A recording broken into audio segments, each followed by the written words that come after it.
हा कार्यक्रम Joy smile मिनिस्ट्रीच्या भागीदारांमुळे आणि मित्र परिवारांमुळे शक्य झाला आहे.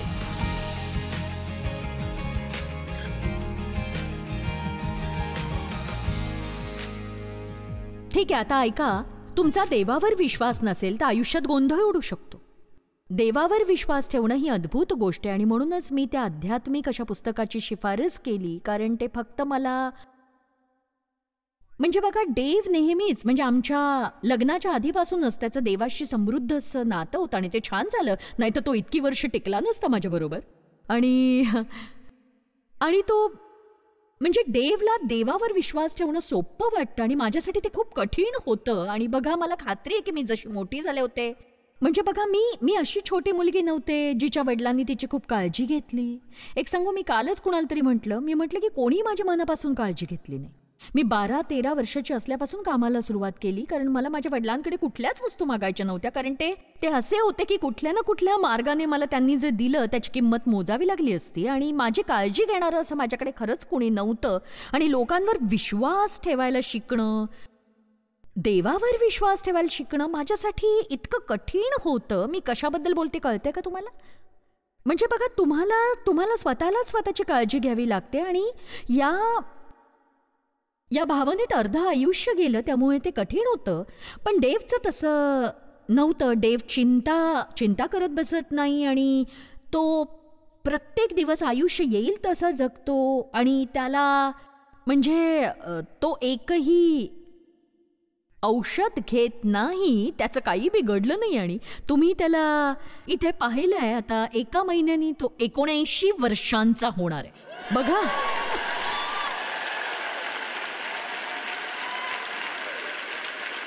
चला आता.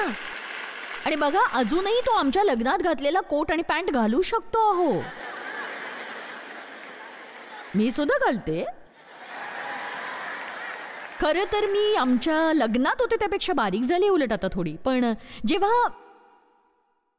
जेव्हा मी स्वतःच सगळं आखायचा प्रयत्न करायचे, तर मला असं वाटतं आता की बापरे, म्हणजे नाही, मी औषधं घेते बरं का.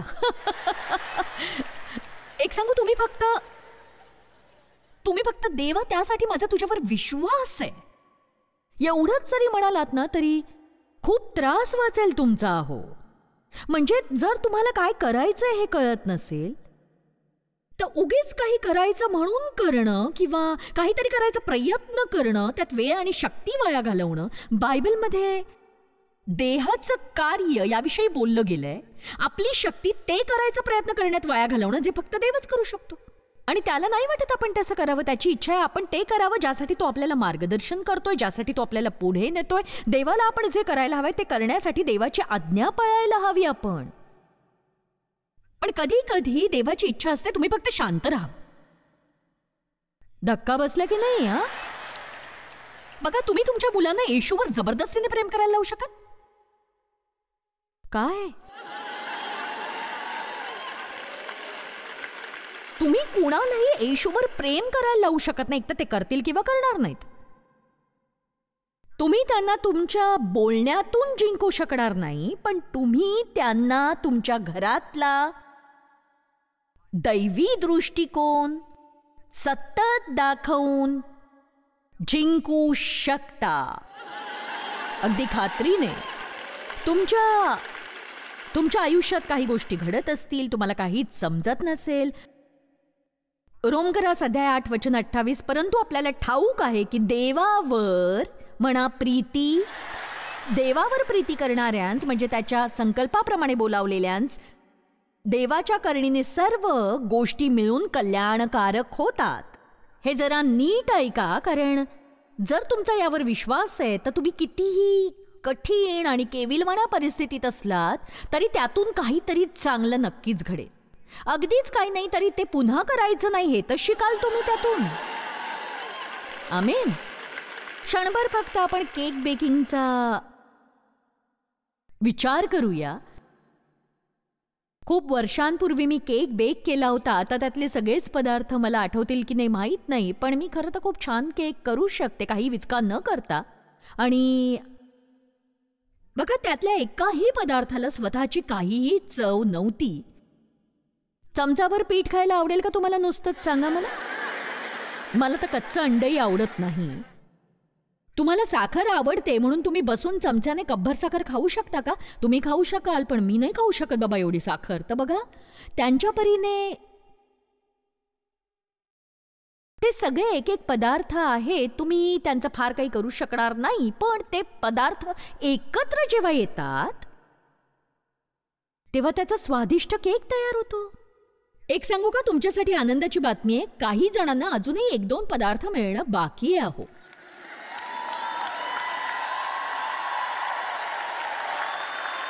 आणि म्हणूनच ना ते चांगल्यासाठी एकत्र जुळून येत नाहीये, पण त्याचं कारण तुमच्याकडे 1-2 पदार्थ कमी आहेत आणि तुम्हाला ते मिळणारच आहे. आणि शेवटी तुम्ही काहीतरी चांगलं बनवणार आहात. चला आता, तुम्ही फक्त शांत राहून देवाची वाट पाहिलीत तर तुम्ही काहीतरी छान घडवू शकणार आहात. मग तुम्ही म्हणता देवाची वाट बघत बसून राहताना मी काय करावं? आयुष्याचा आनंद घ्या ना तुम्ही. आयुष्याचा आनंद लुटा. मी आलो ती तुम्हाला जीवनप्राप्ती व्हावी व ती विपुलपणे व्हावी म्हणून. एक सांगू, समस्या असतानाही तुम्ही तुमच्या आयुष्याचा आनंद घेऊ शकाल. नाही, तुम्हाला ते माहित नाहीये. मी म्हणते तुम्ही तुमच्या आयुष्याचा आनंद घेऊ शकाल. नाही, समस्या असताना आयुष्याचा आनंद घेतला तर लोकांना अपराधी वाटतं. हो नाही, आपण या समस्येतून मार्ग काढायला हवा. मला आठवतं 40 वर्षांपूर्वी जेव्हा देव आणि मी 40 वर्षांनी तरुण होतो तेव्हा, आणि तेव्हा आम्हाला 3 लहान मुलं होती आणि इतर तरुण विवाहित जोडप्यांसारखेच आमच्याकडेही खर्चासाठी मोजकेच पैसे होते. बिल्स मी भरायचे कारण सगळं मला माझ्याच ताब्यात हवं असायचं. आणि खास करून पैसे. स्त्रियांनो, किती जणींना पैसे स्वतःच्या ताब्यात ठेवायला आवडतं? तुम्ही रिमोट घेऊ शकता, मला पैसे द्या तुम्ही. नाही, खरं तर मला रिमोट सुद्धा हवं असायचं, पण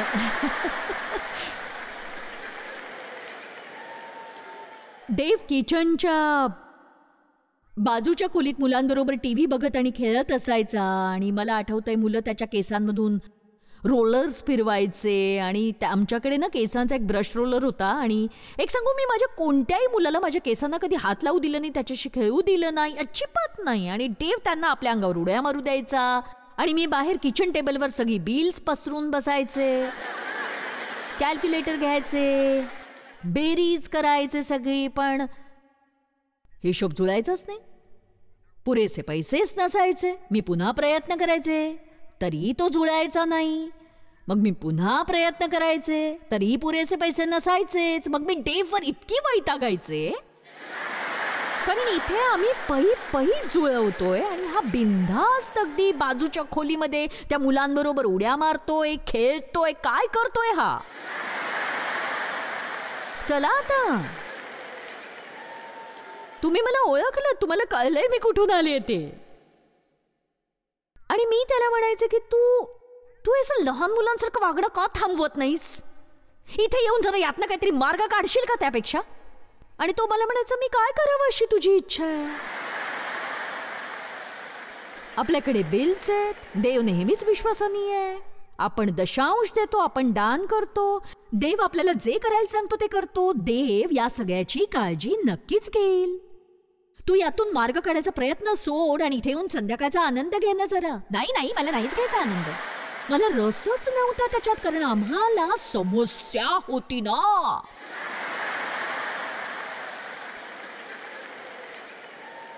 आमचे कोणी नातेवाईक आहेत का इथे? अगदी जवळचे नातेवाईक, कळते का? आम्हाला समस्या होती म्हणून आम्ही दुःखी होऊन इथे बसून मार्ग काढू पाहत होतो. मग आम्ही कसं काय आनंद लुटणार आणि आनंद मनवणार आमच्या घरामध्ये, सांगा बरं मला. अरे बाप रे, मी इतकी अस्वस्थ असायचे, पूर्ण वेळ चिंतेत. मी अजूनही जिवंत आहे, आश्चर्यच आहे बरं का.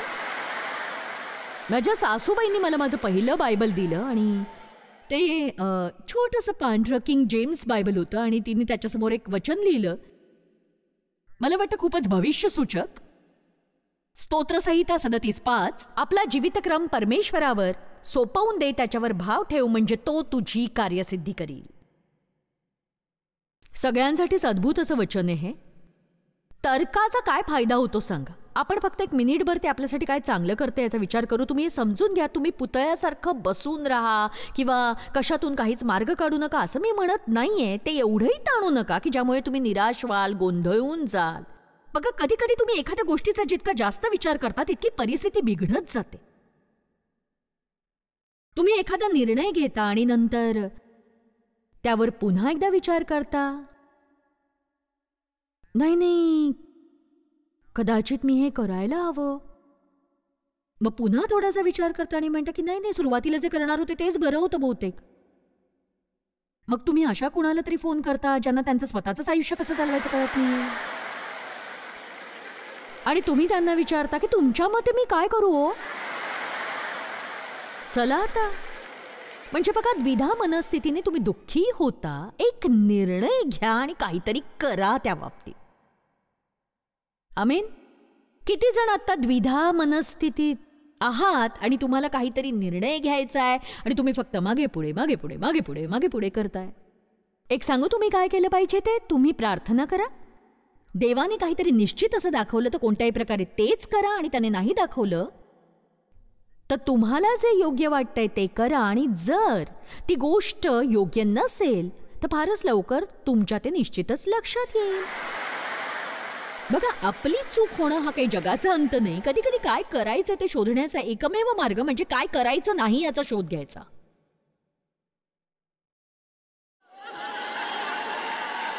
ठीक आहे. तर तर्काचं फळ आहे संघर्ष. तर्क म्हणजे मानसिक संघर्ष. देवाने आपल्याला संघर्ष करण्यासाठी बोलावलं नाही, त्याने आपल्याला विश्रांतीसाठी बोलवलंय. कष्टी आणि भाराक्रांत जन हो, माझ्याकडे या, मी तुम्हास विसावा मिळवून देईन. विस्तारित म्हणतं, मी तुमच्या आत्म्यास विसावा मिळवून देईन. मी त्याला मुक्त आणि ताजातवाना करीन. मला वाटतं अति विचार करून सुद्धा जडत्व आणि नैराश्य येतं, आणि तुमच्या मनालाही विश्रांतीची गरज असते. तुम्ही 2 आठवड्यांच्या सुट्टीवर जाऊन बीचवर झोपून सगळ्या समस्यांचा विचार करत बसलात तर काय उपयोग? काही जण सगळ्या गोष्टी आखण्यासाठी वेळ काढतात. आपलं मन जर समस्यांच्या अवतीभोवतीच घुटमळत असेल ना तर थकून जातो आपण. आणि मी सांगते की आपल्यासाठी मानसिक थकवा हा शारीरिक थकव्यापेक्षा जास्त त्रासदायक असतो. अहो, जेव्हा तुम्ही शरीराने थकता ती अधिक करून चांगली भावना असते, कारण मग तुम्ही बसून थोडी विश्रांती तरी घेऊ शकता. पण मानसिक क्लेशापासून तुम्ही दूर नाही जाऊ शकत. ते फक्त चालूच राहतं. म्हणून मनाला थोडी विश्रांती द्या. तर्कामुळे गोंधळ उडतो आणि देवावरचा विश्वास गोंधळाला रोखतो. स्तोत्रसंहिता अध्याय 71:1, हे परमेश्वरा, मी तुझा आश्रय धरिला आहे, मला कधी लज्जित होऊ देऊ नको. 1 कोरिन्थ 14:33, कारण देव अव्यवस्था माजवणारा नाही, तर तो शांतीचा देव आहे. ख्रिस्ताची शांती तुमच्या अंतःकरणात राज्य करो, तिच्याकरिता तुम्हाला एक शरीर असे पाचारण्यात आले आहे आणि तुम्ही कृतज्ञ असा. बघा, पंच काय करतात तर ते ठरवतात की आत काय राहील आणि काय बाहेर जाईल, हो की नाही? आणि शांती हा कुठल्याही गोष्टीसाठी निर्णायक घटक असायलाच हवा. आत्ता इथे काही महिला आहेत आणि काही पुरुषही. तुमचं कुणाशी तरी लग्न झालं असेल आणि तुम्हाला कदाचित सगळ्या प्रकारच्या समस्या असतील, पण जेव्हा तुम्ही लग्न केलं तेव्हा कदाचित तुम्हाला ते जाणवलं असेल.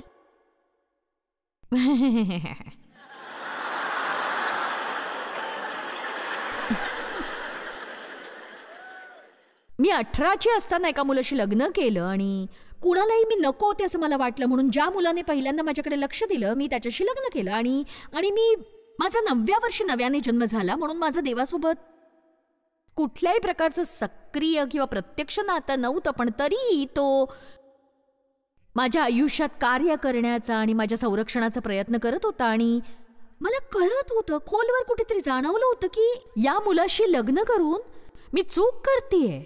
पण तरीही मी ते उद्विग्न होऊन हताशपणे केलं. उद्विग्न लोक अशाच उद्विग्न मूर्ख गोष्टी करत असतात. ऐकताय ना? ती 5 वर्ष म्हणजे वाईट स्वप्न होतं, भयानक स्वप्न होतं ते. तो नेहमी इतर स्त्रियांच्या मागे धावत असे, त्याने खोटे चेक्स लिहिले, तो भामटा होता, तो ठग होता. त्याने मला सोडून दिलं. मी 18ची होते. तो मला न्यू मॅक्सिकोला घेऊन गेला आणि तिथे मला एकटीला सोडून मित्राबरोबर तो निघून गेला. आणि इथे मी 18 वर्षाची असताना अशा शहरात जिथे कोणीच ओळखीचं नाही, बसमधून परत येण्यासाठी मला मित्राकडून $75 उधार घ्यावे लागले आणि त्याने मला ऑकलंड कॅलिफोर्नियात सोडलं. मी या दोन्ही ठिकाणी गेले आणि तिथे माझी सभा घेतली हे सिद्ध करण्यासाठी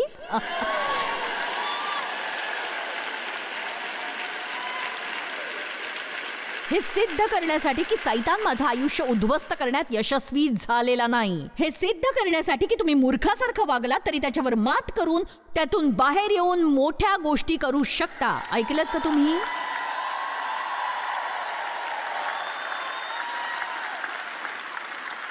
तर तुम्ही तुमच्या आयुष्यात अशा बऱ्याच मूर्खासारख्या गोष्टी केल्या असतील तर त्या सोडून द्या, त्याबद्दलचे विचार सोडून द्या. आणि मी घोषणा करते, जर तुम्हाला पश्चाताप असेल तर तुम्हाला माफी मिळाली आहे. हालेलुया.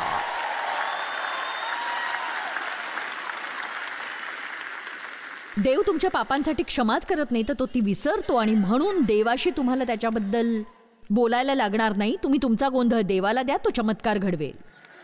पुढे व्हा, तुमच्या सगळ्या चुका आणि तुम्ही कधीही केलेला प्रत्येक गोंधळ देवाला द्या फक्त. वयाची 18 वर्ष छळ सहन केल्यावर पहिली लग्नाची 5 वर्ष म्हणजे मजाच होती हो माझ्यासाठी. खरं तर माझ्या आईच्या घरासमोर डेव गाडी घेऊन आला. त्याच्या वरच्या मजल्यावर राहणाऱ्या एका तरुणाला घेऊन जायला आला आणि ते एकत्र काम करायचे. त्यांना कुठेतरी जायचं होतं आणि त्याने मला छोट्याशा शॉर्ट्समध्ये पाहिलं आणि माझ्या आईची गाडी धुत होते मी. त्याला मी क्यूट वाटले आणि त्याने माझ्याशी फ्लर्ट केलं आणि मला पुरुष आवडायचे नाहीत. आणि तो मला म्हणाला की ही गाडी धुवून झाल्यावर माझी गाडी धुशील? मी म्हटलं, तुला तुझी गाडी धुवायची असेल तर धु, मी नाही धुणार.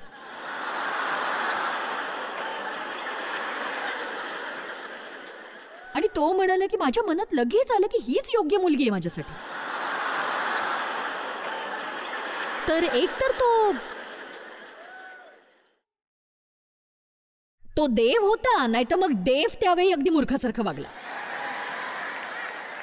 पण तो पत्नीसाठी प्रार्थना करत होता. तो 26 वर्षांचा होता आणि देव असं मानणारा होता की विश्वासाशिवाय संतोष मिळणे अशक्य आहे. तो 3 मुलींना डेट करत होता एकाच वेळी. आणि मग मी आले आणि ते सगळं थांबलं आणि नंतर त्यांनी कोणालाच डेट केलं नाही. त्यांनी पत्नी मिळवण्यासाठी देवाची प्रार्थना केली. म्हणाला, जिला मदतीची गरज आहे अशी पाठव. आणि मग विश्वास ठेवा, मी त्याला मदत खात्यात बराच काळ व्यग्र ठेवला हो, बराच काळ. पण माझ्या आयुष्यातला इतका सगळा गोंधळ, त्या भयानक भीषण अशा गोष्टी, आणि मला अजून एका पदार्थाची गरज होती आणि तो पदार्थ पहिल्या रांगेत बसला. आमीन. आणि मी तुम्हाला सांगते, काही जणांसाठी एक पदार्थ येतोय. आमीन. तुम्ही देवावर विश्वास ठेवा आणि असं काहीच नाही जे तुम्ही केलंय किंवा ज्यातून तुम्ही गेला आहात, जे तुम्ही देवाला दिल्यावर देव त्याचा तुमच्या भल्यासाठी उपयोग करणार नाही, तो करेलच. तुम्ही स्वतः गोष्टीतून मार्ग काढण्याचा प्रयत्न करणं विसराल, कारण देवाच्या राज्यात अशा पद्धतीने नाही कामं होत. तुम्ही त्याच्यावर विश्वास ठेवा, तो तुमच्यापासून गोष्टी लपवेल आणि तुम्हाला अशा ठिकाणी पोहोचावं लागेल जिथे तुम्हाला ते मान्य असेल, नाही तर तुम्ही सतत दुःखी राहाल मग. आमीन. तुम्हाला आवडो किंवा न आवडो, मला माझे संदेश आवडतात.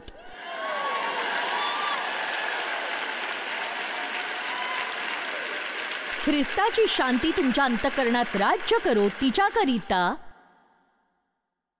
तुम्हाला एक शरीर असे पाचारण्यात आले आहे आणि तुम्ही कृतज्ञ असा. ख्रिस्ताची शांती तुमच्या अंतःकरणात राज्य करो, तिच्याकरिता तुम्हाला एक शरीर असे पाचारण्यात आले आहे आणि तुम्ही कृतज्ञ असा. कशाविषयी चिंताक्रांत होऊ नका, तर सर्व गोष्टींविषयी प्रार्थना व विनंती करून आभार प्रदर्शनासह आपली मागणी देवाला कळवा, म्हणजे सर्व बुद्धी सामर्थ्याच्या पलीकडे असलेली देवाने दिलेली शांती तुमचे अंतःकरणे व तुमचे विचार ख्रिस्त येशूच्या ठायी राखील. तुम्हाला शांती हवी असेल तर तर्क सोडून द्यावा लागेल तुम्हाला.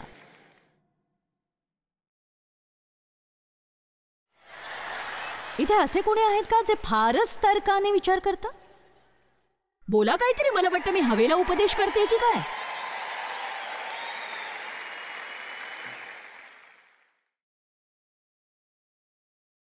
गुंतागुंत. अरे बाप रे, आपण गोष्टींचा खूपच जास्त विचार करून गुंतागुंतीच्या बनवतो त्या. आणि बघा किती जणांनी मी सांगितलेली गोष्ट बार्बेक्यू, साधं बार्बेक्यू किती वाईट स्वप्नात बदलतं हे ऐकलंय. सांगा मला, किती जणांनी ऐकलीच नाहीये? अच्छा, सांगूयाच मग.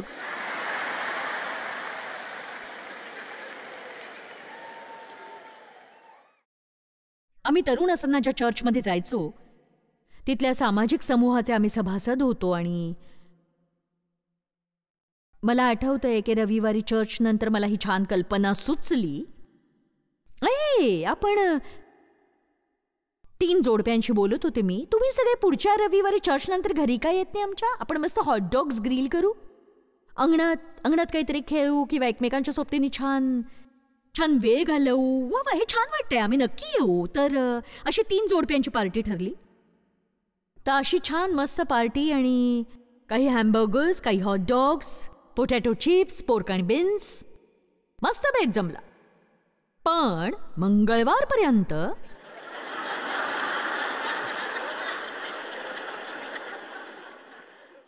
आम्ही बार्बेक्यू तयार करत होतो, नवीन फुलं सजवत होतो.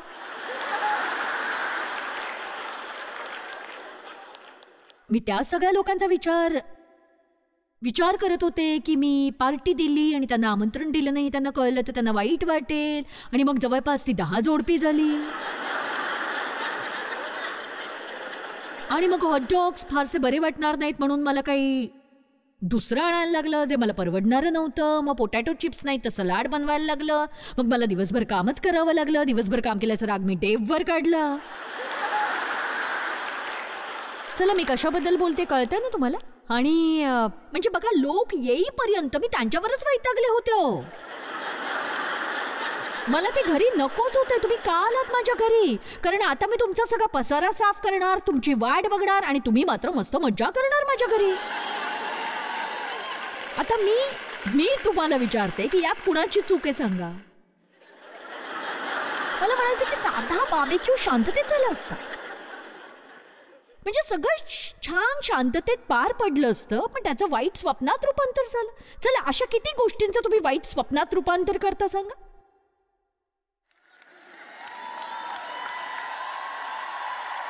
कारण तुम्ही ते एकटं राहू देत नाही, त्याला सोपं आणि शांत राहू देत नाही. तर्काने काय होतं ना, आपली विवेकबुद्धीच नष्ट होते. डोक्याच्या वरच्या भागावर अवलंबून राहू नका, थोडं आतपर्यंत जगा. याचा अर्थ तुमचं डोकं असं काही काढेल जे तुमच्या आत्म्याला अजिबातच आवडणार नाही. आणि चला, तुम्हाला कळतंय, जर तुम्ही ख्रिस्ती असाल तर त्याची सुरुवात व्हायला फार वेळ नाही लागणार. पण अचानक पूर्वीच्या गोष्टींबद्दल तुमची तक्रार नव्हती, त्या तुम्हाला योग्य वाटणार नाहीत. आता तुम्हाला येशू प्राप्त झालाय आणि अचानक सगळ्या गोष्टी जणू काही, 1 मिनिट, आपल्याला अनुभूती मिळायला लागते. आपल्या डोक्याला ज्या गोष्टी कळत नाहीत त्या आत्म्याला कळायला लागतात. आपल्या ख्रिस्तींनी अनुभूतीवर जगायला हवं आहे. आपल्याला गोष्टींची अनुभूती होते आणि आपल्याला हे कसं कळलं हे आपल्याला माहीत नसतं, पण आपल्याला जाणवतं की मी हे करायला हवं आणि मी हे करता कामा नये. आमच्याबरोबर प्रवास करणाऱ्या मुलींपैकी एक, माईकची पत्नी, मला सांगत होती ते कुठेतरी सहलीला गेले होते आणि तिने तिच्या पतीला सांगितलं, मला वाटतंय आपण आपल्या गाडीसाठी प्रार्थना करावी. त्यांची गाडी घरी गॅरेजमध्ये होती आणि नंतर त्यांनी तिला सांगितलंय की त्याने विचार केला, हे फारच विचित्र वाटतंय, पण एक सांगू, त्यांनी त्यांच्या गाडीसाठी प्रार्थना केली आणि जेव्हा ते घरी गेले त्यांच्या गॅरेजमध्ये खार शिरली होती आणि तिने तिथल्या सगळ्या गोष्टी फाडल्या, पडदे फाडले, बऱ्याच वस्तू पडल्या आणि अशा वस्तू पडू शकल्या असत्या की ज्यामुळे गाडीवर सहजपणे पोचे पडले असते. पण तसं झालं नाही आणि म्हणून तिला अशा गोष्टींची अनुभूती झाली होती की तिच्या दृष्टीनं त्याला काही अर्थ नव्हता. पण पुढे जाऊन शेवटी वाईट वाटून घेण्यापेक्षा तिने गाडीसाठी प्रार्थना करण्याचा पर्याय निवडला, जो योग्य होता.